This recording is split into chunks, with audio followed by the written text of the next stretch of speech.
Welcome to the Chi for Two podcast. We're a group of Chi for Two embodiment coaches that look at pop culture with a Chi for Two lens. My name is Chelsea. I'm Fred. I'm Cass. And this is the Chi for Two podcast. Chi for Two is a mindful embodiment method.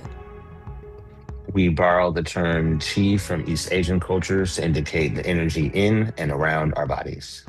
Or two refers to how the energy in and around our body is affected by our two-person interactions.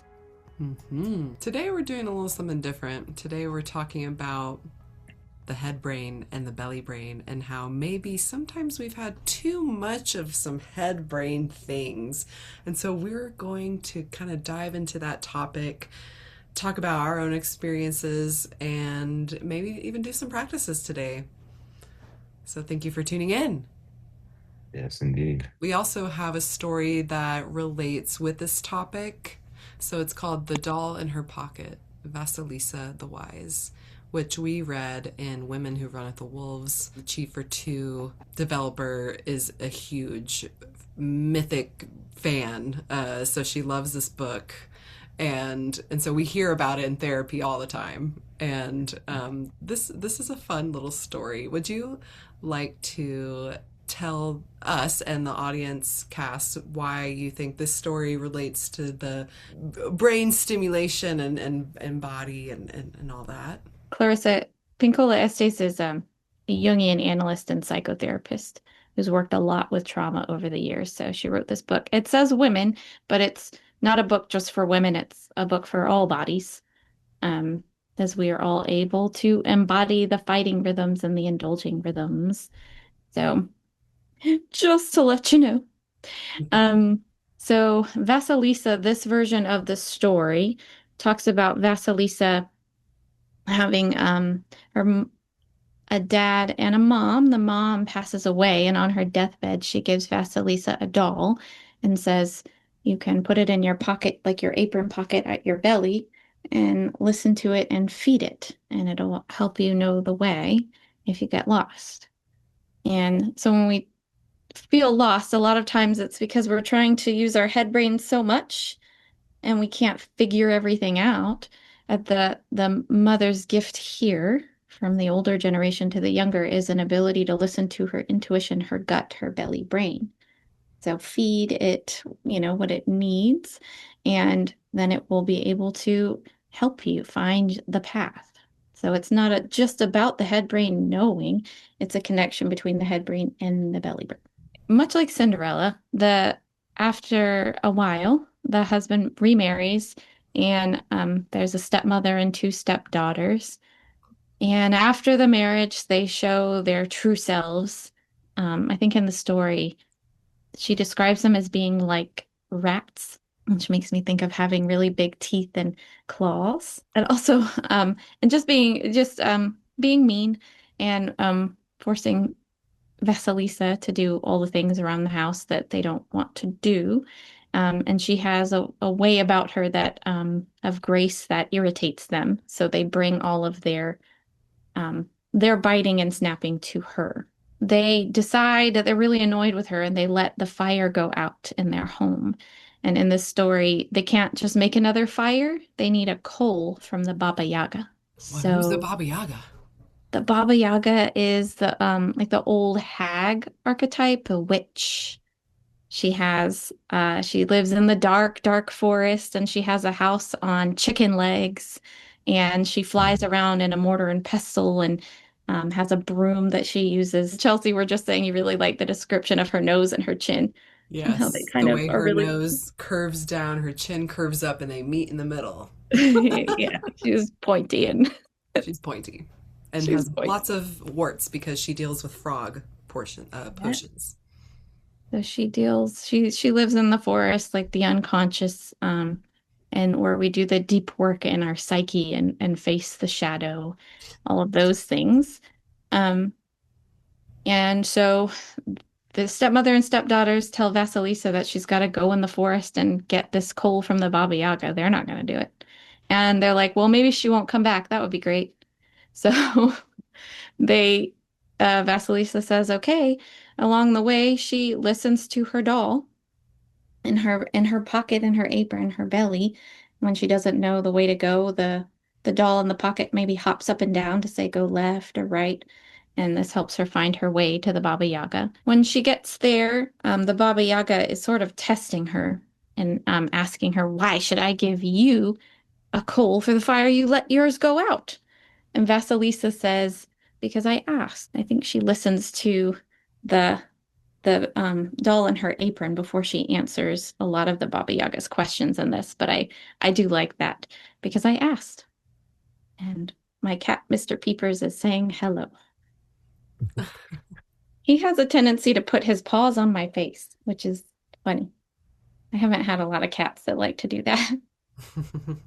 But anywho, he is now a part of the cast of our podcast, Mr. Peepers. Mr. Peepers. So yeah, because I asked. So because she was able to do all the movements that were necessary to even get to the Baba Yaga, because she was able to use her voice and say that, and ask for the coal for the fire, all of those things. And Baba Yaga says, "Oh, well, that was the right answer. Lucky you." So she gives Vasilisa a few other tasks to do. One that I think is particularly relevant to this topic of head brain, belly brain is and you can correct me, Chelsea, but my memory is that there's a big pile of poppy seeds and a pile of dirt. And she's given the task of sorting out the poppy seeds before the Baba Yaga comes back. And the doll in her pocket says, "I will do it, you rest." And so I think of that as like doing all this teasing out work. A lot of times we get stuck in our head brains thinking that we have to figure it out up here and tease out all the rights and the wrongs and figure it out. When we allow our head brain to kind of rest, our intuition might be able to do that work a little bit better. Mm-hmm. That's what it makes me think of. I think there are multiple interpretations of that. What do you guys think? Well, like sorting out poppy seeds in a pile of dirt feels like an impossible task. I'm like, how is she gonna get that done? But she did it. Her head got, I guess her mind got to rest, but her body did the work. I know the doll did the work, but if we're thinking symbolically, uh, I mean, I guess the intestines do a lot of sorting out of things and processing of things. you're So, and it's just an right. automatic process, autonomic. We do it without thinking. Right. Yeah, I'm wondering about how we remain connected to the belly brain. I think it is interesting how you kind of feel it and you feel it in your gut. For many, many years, people have talked about gut feelings. I don't know that we've ever really, until more recently, connected the intuition that's found in the belly, right? And that the reality of the necessity of listening to, or at least considering what your body is trying to say. There was and I don't mean to move off topic, but recently there's a famous comedian, Amy Poehler. She has a podcast where she talks to other famous people. She had Kiki Palmer on her most recent one, and she asked her, "What keeps you embodied?" Courtney, my fiance, is the listener, and she shared it with me. The whole point was, now the zeitgeist is talking a lot more about embodiment and what practices you might have in order to get in and or remain embodied. And so Vasilisa's story, where the doll is representative of her belly brain and giving her signals in order to direct her. It sounds very much like Cinderella. When we were first talking about it, that's what first came to mind. And so it is interesting that these stories that have been, at least, or maybe are intended to reach children, can begin to lay that foundation of listening to one's body and figuring out, okay, I might be trying to logically approach this, but what does my actual body and my belly brain say in terms of how to move forward? I think that we are bringing into consciousness what might have been really unconscious for a long time about the intuition. That's humanity for you. We do that a lot. We're really trying to understand and bring it all into words. Things that feel really old and mythic, and that's what fairy tales bring up for me, like this feeling of things that are really old. Can be about things that are very young. So before we had words, things that happened before our brains developed to have conscious memory, before we have words for things. And multi-generational trauma patterning, the things that are in us because of things that happened a long time before we were born. And so I think fairy tales have a way of connecting us with that, how to stay embodied. In Chief 2, it is the dance of relationship. So how can our elders, when we're young, help us, help dance with us so that we feel our bodies, that we're not overwhelmed by what we need to do to make things matchy and please our parents, please our elders, be good kids. And instead our elders might be able to help us with our navel radiation, our star energy, of feeling our belly and our energy be able to move freely and be our whole selves. That's a really hard thing. But if we're able to do it when we're young, then when we're adults, it becomes more possible for us to hold space for ourselves in that way. But we all have some trauma patterning. So it's very helpful to have elders that we can come back to. And that can be therapists and embodiment coaches, doctors, religious leaders, bosses at work. I mean, we ideally would have many mothers that would help us practice over time being more and more embodied. And also having pets. Yeah, I was noticing your sway back and forth as you were keeping Mr. Peepers. Peepers. Peepers be peeping. You had him in the pouch. Your voice was a little bit slower and more deliberate. I think all of the magnificent knowledge was coming, so I could have just listened. And I hope our audience is, their nervous systems are calmly enjoying what you're saying. It's interesting how various things can awaken something within us that we have to kind of figure out how to address. And so having some practices that get your left and right brain in your head connected, and then also connecting the head brain with the belly brain, very important, very key. Want to do some practices? Mm-hmm. If we could do like a series of 4. Yeah, yeah. Um, So we do all the emanations. yeah. We probably have talked about the 4 emanations of embodiment before.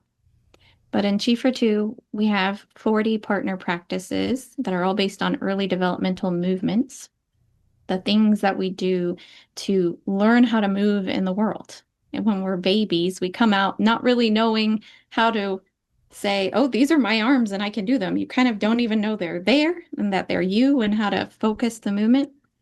So as we're learning those things with the dance of and with our early caregivers and patterning our nervous system for what is safe and what is not safe, we have come up with 40 practices to represent all that in Chief 2. Separated them, categorized them into the 4 emanations of embodiment. First emanation is navel radiation. That's about how our energy begins in the core, it originates in the core, and is it okay to allow that energy to radiate out from the center? Then we have contralateral movement. Those practices are about getting the left and right brain communicating and getting energy blockages unstuck. When we do navel radiating practices, we might notice something feels stuck. It's not okay to let something flow here, but contralateral movement practices can help us get that unstuck. Gesture practices help us focus that stuff that's unstuck into a gesture. And we kind of talk about those being about preference, being able to communicate preference, or also being able to try to change the dance of relationship in some way. Handling is the fourth emanation. What do we do when the dance doesn't change the way we wanted it to? How can we handle our own energy and self-support? So, deep nourishment core awareness is our example of a navel radiating practice today.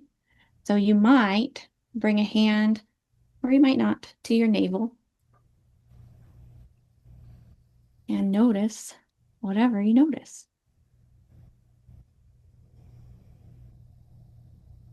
Do you sense any sensation in that area? And there's no right or wrong way to do this practice. It's really just an invitation to tune in. Is it okay to let that sensation, any energy there move? Is it not okay? If you don't notice something, that's also great information. That's where you are today.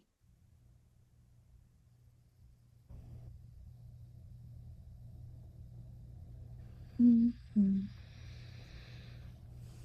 May we, should we say, like, share with the audience, since it's their first time, maybe they would want an example of what we might be feeling in our belly brains right now to share? Or, I don't know, what do you think about Yeah, yeah, that works for me. I think first emanation is really about getting to the core and deep nourishment core awareness. When I practice it, I literally feel the warmth of my palm into my abdomen. And for me, prior to Chief for Two, I don't maybe shared some of this on the podcast, but I had had food anxiety, and so to spare all the details, Chief for Two helped me kind of move some of the energy around and to be able to quiet some of that anxiety. So this is one of the practices that helped with that in terms of just allowing me to inventory, you know, what's going on, as well as to give myself some of this energy back to myself via this circle and let myself know, my self-supported adult within me can hold, similar to how we saw Cass holding her cat, and let them know, Mr. Peepers, let him know that everything is going to be okay, and we are here, we are grounded. In that case, we're hungry, let's eat, and it's safe to eat, we're okay. And so that's kind of the deep nourishment core awareness is an opportunity to kind of just breathe for me and give myself back some energy. And that sounds like two, noticing when it doesn't feel okay to eat. So even being able to notice, wait, right here in my belly, it doesn't feel okay to eat, and having the self-supported adult that has curiosity about it and then can address it. Not just wishing that there were a way to snap your fingers and make it okay to eat, but noticing the process and offering curiosity and compassion and care, as Caroline would say. it? Caroline Gebhardt is another founder of Chief or developer of Chief for Two, who works a lot with disordered eating. That made me think of that. Chelsea, did you have any thoughts on deep nourishment core awareness as you practice it? Oh, right now I'm just really embracing my belly hanging out without judgment, with just love. And I am feeling so grateful to feel that in this moment, because a lot of times I don't feel that way. So it's nice to just embrace it fully and lovingly. Mm. What about you, Cass? I have a cat very near my belly right now. Mr. Peepers is hanging out and purring. So maybe he is in some way aware of our focus on our bellies today.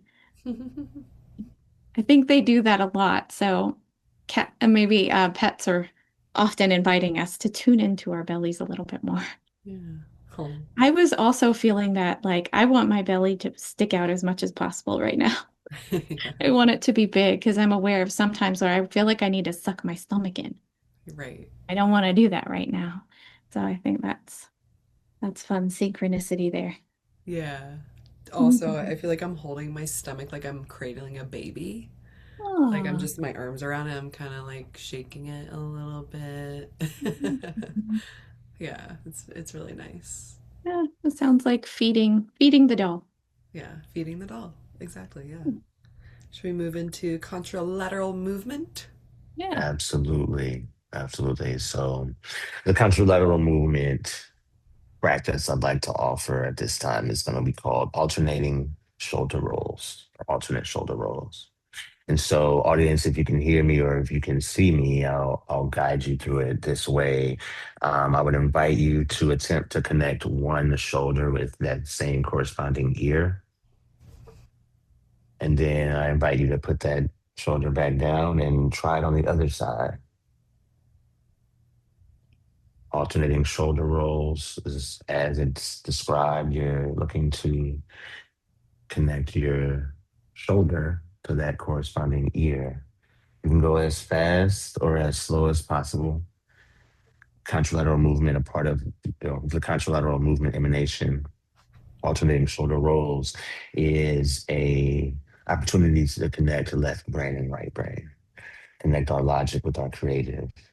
This is a practice to be used when we have a choice to make. It may not be between two, but often it is applicable into on this hand, I have option A. On this hand, I have option B. How do I decide? What do I do? On the one hand, I have this, and on the other hand, I have this. Um, I like this emanation and these practices because it begins to implement movement, but not movement that is so grand or, things that you can do in your seat.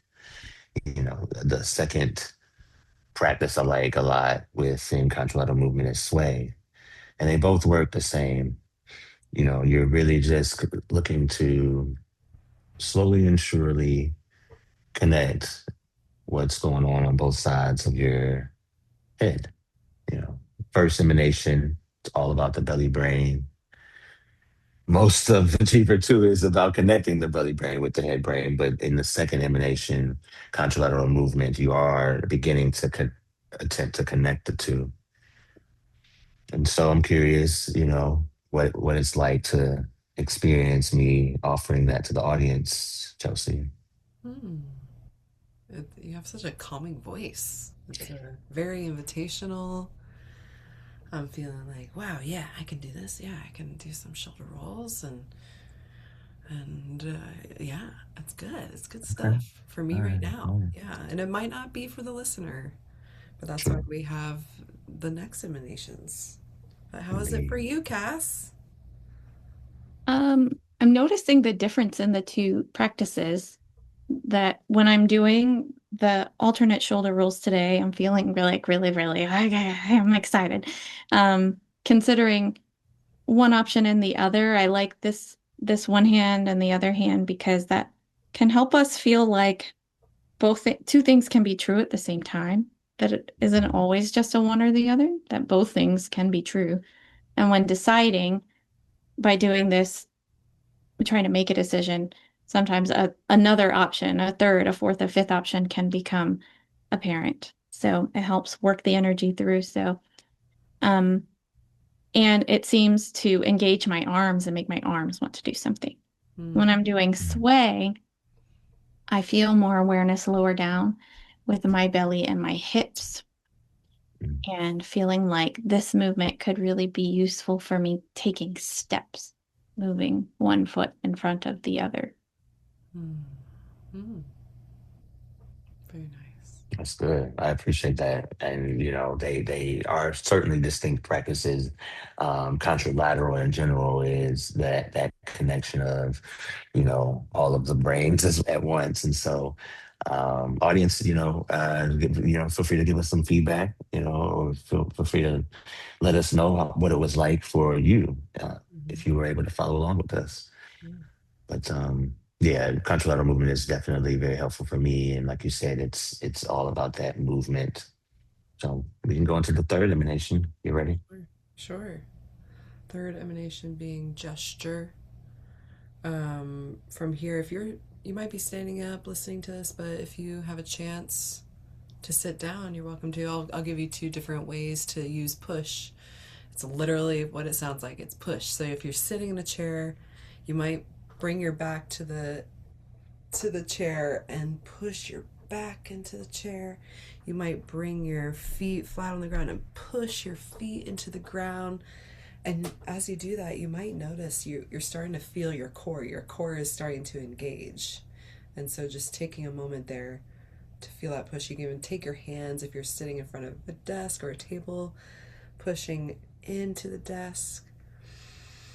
And if you're standing, you might push into a wall, find a blank wall, and push your hands into it and see, are you connecting with your core, and what is it bringing up for you? What do you want to do with your body in this push?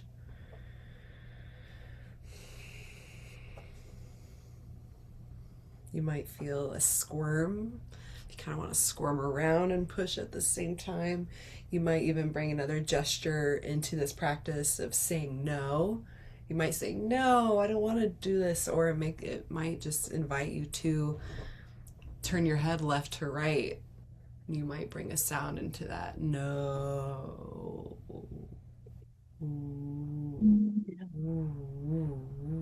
Nah. Nope. Nope. And as you push, you might begin to feel how a push into something that's not you, you might start to feel yourself through the push.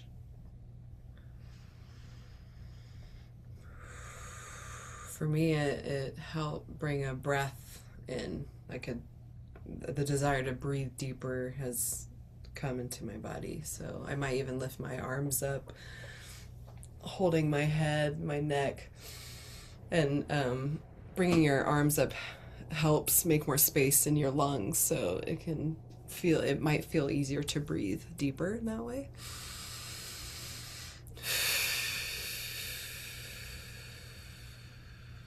And it seems like from here it's just naturally coming into a handling practice. Yeah. Yeah. We want to talk about the experience of the push practice first or move right into handling? Just quickly on a push practice for me, feeling that resistance, and for the audience, ideally, all of this is with a space holder in person. You can experience it with a coach or via Zoom. There are ways to experience them as well. When I am able to push into a space holder and I can see them seeing me, I can feel their hand against mine and know that my push is met with welcome me, right, and is met with a intention for me to be able to receive their resistance and feel their energy, feel their resistance into my arms, down to my shoulders, into the core, into the legs, and it is an opportunity for more grounding. um Doing it into the wall and et cetera is definitely a way to do that as well. But ideally, with the seeing me, enabling me to become more settled and grounded is very, very key in my practice for sure. Yes, I love push practice. I think about it a lot. This time today, as Chelsea was leading it, when I was pushing into the wall, that felt more satisfying for me because I could push harder. I can't push as much against I have an ottoman that the laptop is on. I really want to push into something that can provide the resistance that I'm craving. And I felt like I wanted to like growl, like, and it felt very like a when I move my head like this and want to growl, it reminds me of like a rebirthing kind of thing. So it was cool when Chelsea was like, "Oh, and you could bring your hands up, you could cradle your head," because all of those things are kind of part of a redo of the birthing experience called jaw transformations, one of our Chief two practices. So push really helping you find you as you rebirth into this new way of being and the ability to have this movement in your movement vocabulary. Um, is really cool. So Thanks, Chelsea. Beautiful. Yeah. Cool. Push is really useful for a handling practice. When you push, it can help bring awareness to your arms and your hands, which are pretty helpful for handling. The practice that we offer today for handling emanation is bite snap caught by the self. There's a gesture practice called bite snap caught by the mother. You get to practice flinging goo and biting with words or with gestures toward the coach, and it gets caught. When you've had enough practice of that, it can become possible to catch for yourself. This makes it easier to engage with peers because then it doesn't feel like you're flinging your goo everywhere. You can safe share and you can engage, you can catch your own goo and still feel like your whole self. You're still getting to get stuff out, but it's safe for everybody around. So you might see if you're watching, but if you're listening, I have built my hula hoop by bringing my arms in front of me in a circle. So I have defined the space in front of my body my arms are holding. With bite snap caught by the self, you might do it by bringing some energy with like probably your dominant hand, but whichever hand you wish. So it's moving it around kind of within this hula hoop, the space that you're defining in front of you, and then catching it with the hand that's still holding that circle of support in front of you. So catching it with your other hand. There's other ways to do this practice. Other practitioners have done it with a fun, like imagining that you're like tossing something, your goo into the air and catching it, tossing it to the wall and it bounces off and you catch it for yourself. When we sort of are listing things, that's also a bite snap caught by the self, like I did this today and this today and this today, and you kind of point to each finger and you're catching your energy within your sphere. So there's so many different ways to do it. If you want to make a sound, you can catch it with your mouth. Or a yawn with Chelsea. Or a pillow if you feel like screaming into a pillow. That's also a version of bite snap caught by the self. Yeah, we see this a lot in peer practices also, in terms of in Super True, we have the ability, or like we discuss a lot the peer realm of the dance, and how a peer, whether they be a sibling or a coworker or an actual romantic partner, is on the side. I just did it, right? Is on the side of on your side, right? And so if a coach is in front of me this way, and I'm here, my partner's here, then we would be on each other's side, right? And so the bite snap caught by the self is a way to, as Cass alluded, safe share. So I have a lot of energy in this area and within me. I don't necessarily want to lash out, because not only is this not ideal because it is a peer relationship, you want to be able to throw it to the space holder that can catch it for you. So the safe share enables you to catch it for yourself within your own energy realm, and not be able to throw that at your person. So, you know, you would face this way and then you would sit there, and you can somebody almost hit me on the way to work today.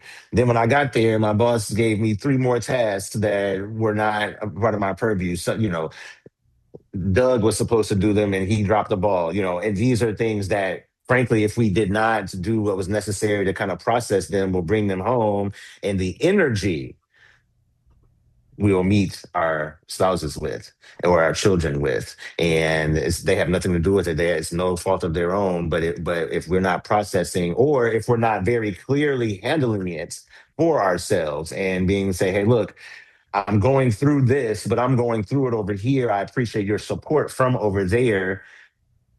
I'm going to work through it so that I can be all that I want to be, and be all that I can be for you and for our children, or, whomever else we're caring for. Yeah, this reminds me, I was just in a singing circle the other day, and this woman there was a lot awakening in her by singing just in front of people. She felt very shy. She was feeling upset, and her arms were just going everywhere. Just, and this happened, and this happened. And the person next to her was like, backing up away from her, even though like she wasn't gonna Mm. hit her, but the energy of it was not contained, and it could have been simply just by moving your arms around you like a hula hoop, and then into the hands. It's like it really makes a difference in the way it contains the energy, but you're still putting it out. You're just not like putting it out on the people around you. So what happens after handling? What happens after that? We do it again. Ideally, it is a matter of, in my mind and in my coaching practice, that the person walks away with some knowledge and with some practices that enable them to, when they inevitably encounter the same thing, whether it's in a different package or if it is the actual same thing, they have something, they have tools in the tool belt to be able to approach it and meet it differently. Be the full sub, not say the the thing that immediately comes to mind that's biting, that's hurtful, that's not aligned with the character that you want to be. And so these practices enable you to kind of bring slow the dance down, bring the energy down, be able to get settled, be able to get focus, be able to be understood, understand what's going on with yourself, help you focus, help you find the words. And now you can be more better, better understood when it comes to the dancing that you do Mhm. in the various relationships. That's what I think. Yeah, we can get lost in content and words a lot, and that can bring us into our head brains and get us stuck up here feeling like if I can't figure it out, it's the end, and then it's this panic and intrusive thoughts, and then if it gets too overwhelming, then it's shut down, and then you're not able to move and process anything. So this series of practices in particular might be helpful. So being able to tune into your belly, to what is happening with you, and feeling where something might not feel okay, being able to do contralateral movement practices to get it kind of unstuck, a gesture practice like push to find a place to push into that can help focus that energy so that it isn't moving, and then be able to catch some of it for yourself. So that kind of keeps it from being about these other people. It is there are lots of things that happen in our world that we cannot control, and systems in our world that are sick, that are crazy making, that want us to stay in our head brains and feel panicked. But if we're able to, in the dance of relationship, like we're holding space for the listeners and watchers here, you might be able to try these practices and get into your body and help your head brain and your belly brain communicate. Mhm. The whole body system is in the mix. The head doesn't have to do it all alone. Your whole nervous system doesn't have to do it all alone. And together, we can feel settled in our nervous systems, feel safe, and be able to engage with each other in a more ideal, sustainable way. All right, remind people too if you're working on something, whether that's your work or your own project or whatever it may be, like washing the dishes, who knows? But you might find yourself feeling overwhelmed in the moment. I know for myself, there will be moments where I feel very overwhelmed, and then before I knew all these practices, I would really get in my head and be like, I don't know how to do this. I don't know what I'm doing. I suck. I did this and that. But knowing, like, actually, no, I think I just need a break and I need to feel into my body, and I can come back to this in 15 minutes and an hour tomorrow, hopefully, if you have the space and time to do that. But if you have the space and time, take a break and know that it's a temporary feeling, it's energetic, you can move the energy, and you can come back to whatever you're doing with embodied self. It's easy to get into the self-attack, like you were saying. The Mm-hmm. I Mm-hmm. can't do it, I can't. So when there isn't like the practices to help focus the movement in a more ideal way, then it can come out at you.